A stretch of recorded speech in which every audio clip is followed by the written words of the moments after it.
Bueno, reciente lo decíamos en nuestro expreso de noticias, renunció Javier Iguazel a la cartera de Energía, lo reemplazará Gustavo Lopetegui. Vamos a hablar de este tema con Diego Cabot, conocer cuáles fueron estas razones de algo que se venía rumoreando en estos últimos días. Diego. ¿Qué haces, señora? Sí, efectivamente ya ayer había muchos rumores respecto de la salida de Iguazel.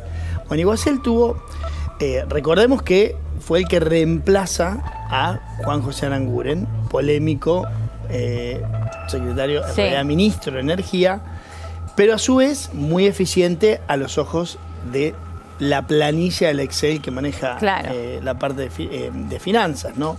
O de Hacienda. ¿Por qué? Porque en realidad él le puso la cara a toda la recomposición tarifaria, a todos los aumentos tarifarios desde que el gobierno empezó. Ya muy desgastado, Macri decide cambiarlo. ¿Quién era Iguazel? Iguazel es ingeniero, básicamente muy conocedor del mundo del petróleo, venía de una muy buena gestión y muy activa en vialidad, y lo llevan justamente a su área. Ni bien asume, ¿qué pasa? Degradan el ministerio a secretaría. A secretaría, cuando lo hicieron con varios ministerios, ¿no? Exactamente, con varios ministerios que pasan a cultura, trabajo y demás, que pasan a ser secretarías. En ese momento él queda dentro de, si querés, la esfera Marcos Peña, y ahí empezaron algunos que otros idas y vueltas, que básicamente tienen que ver no solamente con Marcos Peña, sino con el área de economía, ¿no? Claro, de Nicolás Dujovne, porque queda en realidad colgando de Hacienda. Queda colgando, ¿no?, de Hacienda, claro, pero con bastante injerencia también dentro del mundo Marcos Peña por el tema de la, si querés, como la cosa más micro y más complicada que tiene el tema tarifario, ¿no? Si vos dejás solo a un ministro y decirle, bueno, nosotros queremos dejar los subsidios, bueno, hay muy pocas salidas más que aumentar las tarifas. Tal cual. Entonces, bueno, ahí empezó a tener alguna que otra, si querés, chispazo, y empezó a tener mala relación con la gente de Dujovne. ¿Con la gente de Dujovne o con el propio Dujovne? Y con el propio Dujovne. No tenían no tenían un buen diálogo, nunca lo tuvieron. Sí. En realidad también es verdad, son muy distintos. No es una persona que eligió, digamos, Dujovne para un área tan sensible como es energía, a los efectos presupuestarios, y que a los efectos fiscales. O sea, Iguazel es un funcionario con impronta propia, que venía como acostumbrado, te diría, a una gran autonomía, porque si bien en vialidad él estaba bajo el ala de Dietrich, pero la verdad es que tenía mucha libertad para moverse. Entonces empezaron los cortocircuitos, ni bien quedó bajo el ala del ministerio. Ahora, estos cortocircuitos son más bien cortocircuitos porque no tenían un buen diálogo, no tenían una buena relación, estamos hablando más bien de temas personales, o tenían una gran diferencia de base de cómo llevar adelante la política energética. Lo que pasa es que vos tenés, hay un tema que no es menor y que cruza, si querés, todo este tema, ¿no? Primero, la energía es gran parte, te diría que una succionadora de dinero del fisco para los subsidios. Sí. Básicamente para comprar, digamos, energía importada y demás. Entonces, requiere mucho dinero por los subsidios. Entonces, tiene un fuerte impacto. Cada medida que vos tomes en economía, en energía, tiene un impacto muy fuerte en las cuentas fiscales. Sí. Entonces, pero ¿qué te dice un ingeniero, si querés? Te dice, bueno, pero nosotros tenemos que dar certidumbre si queremos en algún momento revertir eso. Si vos querés dejar de importar energía, a tus productores les tenés que dar certidumbres de precio.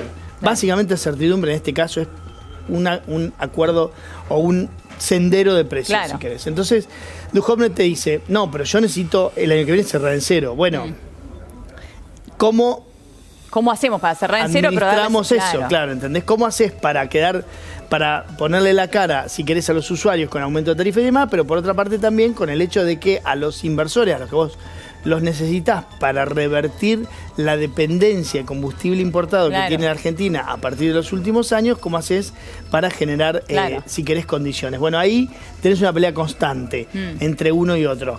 Iguazel, muy ingeniero, muy venido del lado del mundo de la industria, y obviamente Dujovne, un hombre que mira el Excel, si querés, ¿no? O la cosa que me cierre las cuentas.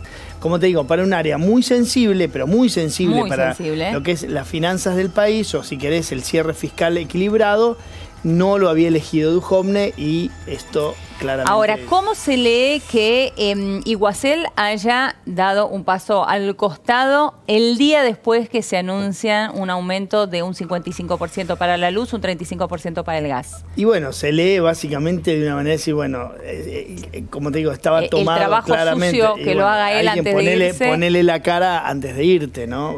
O salvo que haya habido un chispazo muy de último momento, cosa que no creo porque ya la relación venía complicada y como te digo, ya hacía tiempo que no se llevaban bien. Distinto es si uno es ministro, si los dos son ministros, claro, y la otra cosa es cuando uno está bajo el otro. Claro. Ahora, dicho esto, sí, podemos mirar hacia adelante. El que viene tampoco es manso.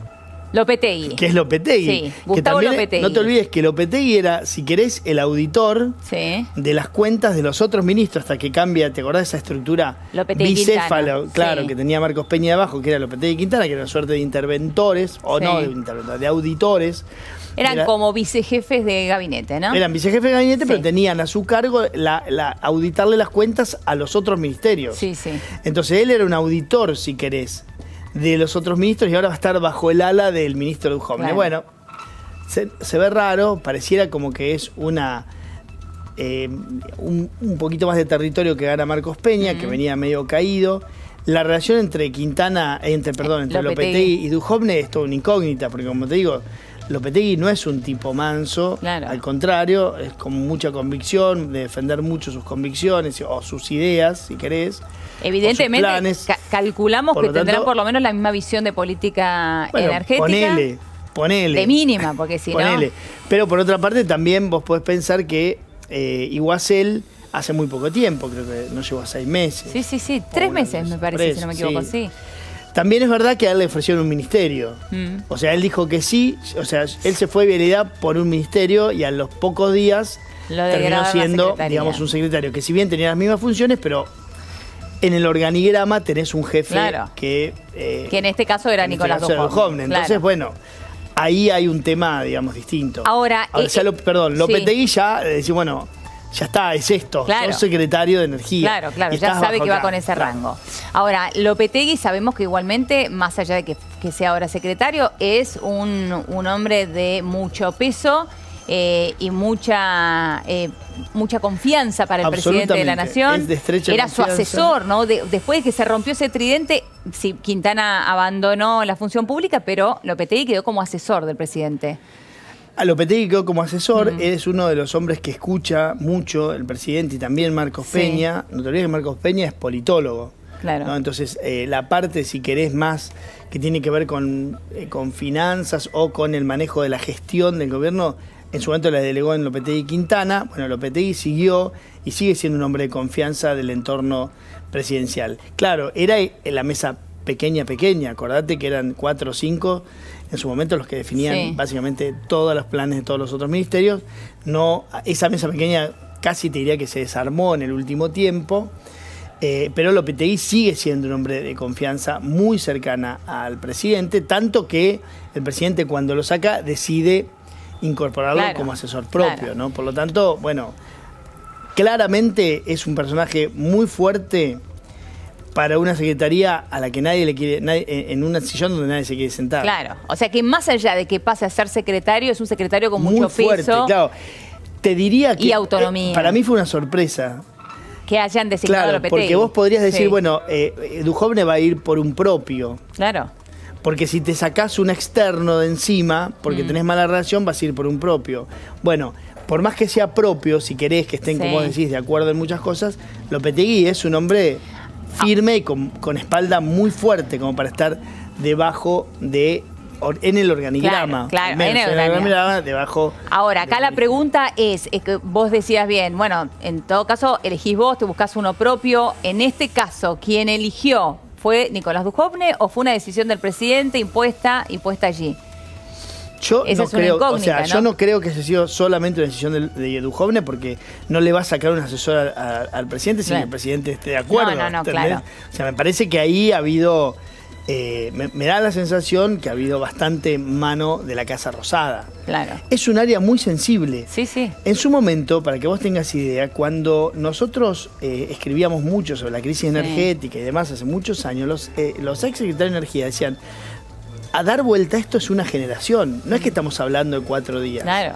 O sea, vos necesitaste muchísimo tiempo. Agarraste el gobierno siendo exportador de combustible y lo convertiste en absoluta dependiente del combustible importado. Bueno, dar vuelta a eso lleva mucho tiempo. Claro. Y ahora estás pasando el desierto. Porque vos claramente... Este es el peor momento. Y es uno de los peores, porque vos... bueno, primero por toda la macro, ayer lo hablábamos, ¿no? Todos los manotazos a los bolsillos de los usuarios y demás que hay, de los consumidores, de la clase media, de la clase baja, de la clase que tiene menos recursos y demás. Pero a su vez es una área sensible para las finanzas. Entonces, si vos haces un plan a largo plazo, claramente tenés que ir a un sistema donde dejes de depender del combustible importado. Porque ahí te afecta tu precio del dólar, porque vos cobrás en pesos, pero comprás en dólares, ¿entendés? O sea, cuando vos importás combustible, vos le cobrás a mí me cobrás en pesos, la factura de mi casa y a mí me embola que me aumenta el 50%, pero cuando vos vas a comprar el combustible afuera, lo comprás en dólares. El dólar, y el dólar terminó este año al 101% arriba de lo que estaba el año pasado. Entonces, es muy difícil esa ecuación, hay que manejarla con mucha cautela. En momentos donde tenés dinero, no importa, subsidiás si querés, pero cuando no hay, bueno, hay que decidir, ¿no? Entonces es un área muy sensible. Cuando no hay, cuando estás enfrentando una elección. Mirá, para que vos tengas idea, Argentina tenía 2 barcos regasificadores, se traía el combustible en barcos, líquido, el gas natural licuado. Te estoy hablando de Bahía Blanca y Escobar. El de Bahía Blanca se fue, el gobierno dijo andate. Y ese mismo barco ahora está por... En realidad no es el mismo barco, sino la empresa de ese barco está por armar un proyecto inverso para que el gas argentino se exporte. En vez de nosotros importar, como hacíamos, exportar. Bueno, eso básicamente es porque vos le diste precio a una cantidad de productores que no tenían ningún incentivo en invertir en Argentina. Entonces no te olvides que el petrolero está acá en Arabia Saudita, Irak y no sé, si querés Estados Unidos. Entonces él ve, digamos, en un mapa global, dice, ¿por qué voy a poner $1 en Argentina si me llevo 1,10 y si lo pongo en otro lugar y me llevo 1,80? De ninguna manera. O sea, es el mismo dólar el que el inversor pone. Entonces, durante años sin precio como tenía el combustible, no hubo inversión. Y eso te genera menor producción de hidrocarburos y, bueno, obviamente sus derivados, el gas, ¿no? Ahora, 2 temas. Uno, como asesor del presidente, ¿alguien reemplazará a Lopetegui? Por ahora no hay mención de nadie. No, en principio no me parece. ¿Nadie? No creo. No creo porque... Es más, fue una figura inventada para Lopetegui de alguna manera, ¿no? Claro, viste, fue una figura como para que él también para el presidente dar una señal, decir, yo no voy a entregar, este es un nombre mío y... Quintana también podría haber tenido el mismo camino, pero él no quiso en su momento. Bien. Él no quiso. Claro, por eso. No te olvides que te acordás que Lilita Carrió era una de las operadoras, si querés, para que Quintana una de las grandes defensoras de Quintana, decía siempre que era uno de los funcionarios más valiosos, ¿no? Del gobierno. No lo retuvo, Quintana no quiso, bueno, Lopetegui se quedó ahí. Ahora, a Lopetegui le toca, en parte, pasar este desierto, que vos explicabas recién muy bien, y además ahora atravesar los meses de verano. Y aquí veremos en adelante si no vamos a tener cortes de luz, ¿no? Esta mala noticia que se dio en el día de ayer de estos aumentos. Bueno, ¿cuál es el tema? Que, digamos, vos tenés una cuestión muy, si querés, económica, fiscal, que tiene que ver con el precio, pero también tenés una cuestión operativa muy fuerte. O sea, sos secretario de Energía, tenés una cuestión operativa muy fuerte que tiene que ver con esto. Está bien que ahí vos podés traer gente técnica que te va a responder sin problemas. Es un tema donde hay muchísimo conocimiento. Toda la parte operativa. Pero a su vez después tenés otra parte más. ¿Cuál? Que no es menor, que es la parte de la obra pública en tema de energía, ¿no? Te voy a dar 2 ejemplos, que son algunas de las brasas calientes. Uno es el gasoducto del Nordeste, que históricamente estaba ahí dando vuelta y ahora dicen, nosotros le hemos dado precio a la industria del gas, por lo tanto no necesitamos hacer ese gasoducto y lo tenés que, digamos, decidir no hacerlo. Entonces ahí tenés una decisión que toma el gobierno, pero tenés que tomar otras decisiones. Por ejemplo, ¿qué vas a hacer con las centrales que se están construyendo en el sur? Las ex Kirchner y Cepernik. Bueno, eso depende de Iguacel. ¿Qué vas a hacer? O dependía. De Lopetegui ahora. Ahora Lopetegui. Lopetegui, o sea, te digo, no está muy entusiasmado con esa obra pública. ¿Qué haría Lopetegui? ¿Qué hubiese hecho Lopetegui hace 2 años, 3 años cuando asumió con Río Turbio? Le pone un candado. la central de Río Turbio que nunca se terminó, la de carbón. Bueno, ahora es secretario de Energía. Claro. ¿Entendés? O sea, ahora tiene ese poder. Tiene ese poder. Claro. Entonces digo, hay una parte que tiene que ver con la tarifa, muy complicada por estos equilibrios fiscales y, si querés, microeconómicos que producen en cada familia cada aumento. Sí. Una parte que tiene que ver con la gestión, que ahí vos básicamente podés traer gente ahí muy buen conocimiento en ese tema. De gestión, te digo, esto que vos decís, se corta, no se corta, cortes programados, bueno, en fin, la demanda, la oferta. Y después tenés una parte de la obra pública, que es clave en un sector que viene, te diría, casi con muy poca obra pública, salvo en la parte de distribución de luz, especialmente donde ha habido inversión. Pero ahí tenés un área donde Lopetegui no es un gran amante de esas obras faraónicas. Así que veremos a ver qué decisión toma en los próximos días. Así es. Bueno, lo cierto entonces es que tenemos estos cambios en la cartera de energía. Vamos ahora a cambiar radicalmente de tema porque tenemos que hablar de los cuadernos de las coimas y con quién hablarlo si no es con Diego